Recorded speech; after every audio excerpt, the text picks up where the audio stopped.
Le dilemme de l'Eucharistie. Ce dilemme met en évidence la contradiction entre l'enseignement de Jésus et celui de Mohammed. Il se constitue de la manière suivante: énoncer des prémices, énoncer la problématique, puis conclusion. Voici les prémices. Prémisse 1, Jean 14, 26. Mais le Consolateur, Paraklétos, l'Esprit Saint que le Père enverra en mon nom, vous enseignera toutes choses et vous rappellera tout ce que je vous ai dit. Ici, c'est Jésus qui parle. Le Paraclet doit donc rappeler les paroles de Jésus. Prémisse 2. Matthieu 24, 35.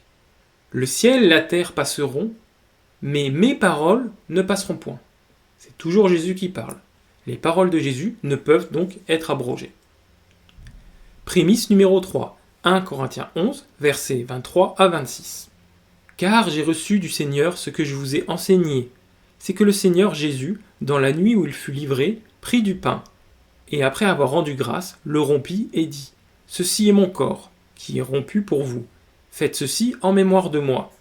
De même, après avoir soupé, il prit la coupe et dit : Cette coupe est la nouvelle alliance en mon sang.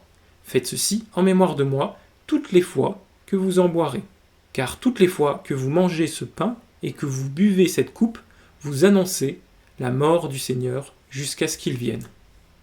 Jésus demande aux apôtres de rompre le pain et de boire du vin jusqu'à son retour, ce qu'on appelle la Sainte Seine ou l'Eucharistie. La problématique est la suivante: Mohammed ni aucun musulman ne réalise le sacrement de l'Eucharistie. Donc, il n'a pas gardé l'enseignement du Christ. Ce dilemme se conclut comme ça: Mohammed ne rappelle pas tout ce que Jésus a dit.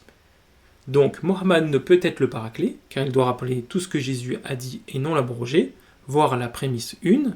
De plus, Mohammed contredit directement le Christ, il est donc un faux prophète, voire la prémisse 2.